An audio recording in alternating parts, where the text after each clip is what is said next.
মামলার ফল বেরোনোর আগেই খেলা শেষ। কলকাতা হাইকোর্টে শুনানি চলাকালীন শেষ হয়ে গেল কাঁথির সনাতনী সভা। বিরোধী দলনেতা শুভেন্দু অধিকারীর সনাতনী সভা ঘিরে শুরু হয়েছিল বিতর্ক। সভা নিয়ে সিঙ্গল বেঞ্চের রায়কে চ্যালেঞ্জ জানিয়ে ডিভিশন বেঞ্চে যায় রাজ্য। রাজ্যের আবেদনের শুনানির শেষে বুধবার রায়দান স্থগিত রাখেন বিচারপতি সৌমেন সেনের ডিভিশন বেঞ্চ। সাপও বলল, লাঠিও ভাঙল না।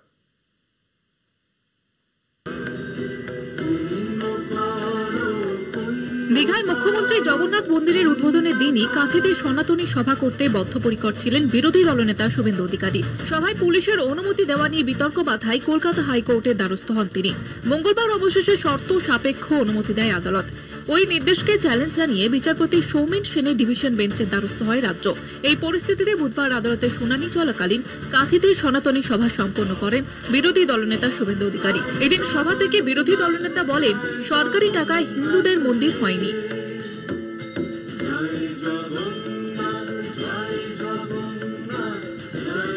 কারণ হিন্দুদের মন্দির সরকারি টাকায় হয় না, হিন্দুদের রাম মন্দির সরকারি টাকায় হয়নি, নিধি দিয়ে হিন্দুরা করেছেন।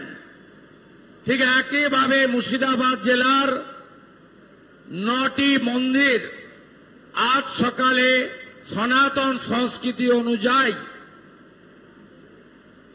শুদ্ধিকরণের কাজ হয়েছে। রাজ্যের ডিভিশন বেঞ্চে আবেদনের শুনানি চলাকালীনই বিচারপতি সৌমেন সেন বলেন, অনুষ্ঠান হয়ে গেছে, এখন এই মামলা শোনার কোনো বাস্তবে কোনো যুক্তি নেই। কিন্তু নাছোড় ছিল রাজ্য। শেষ পর্যন্ত মামলা শোনার আশ্বাস দেয় হাইকোর্ট।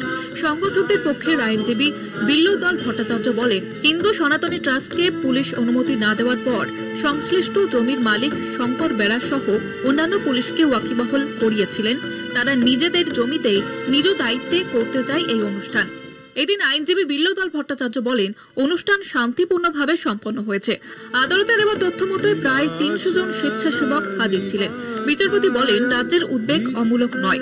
আজকে হয়তো কোনো সমস্যা হচ্ছে না, কিন্তু আইনের দৃষ্টিতে আদালত বিচার করবে। মামলার শুনানি শেষে এদিন রায়দান আপাতত স্থগিত রাখা হয়। কলকাতা টিভি।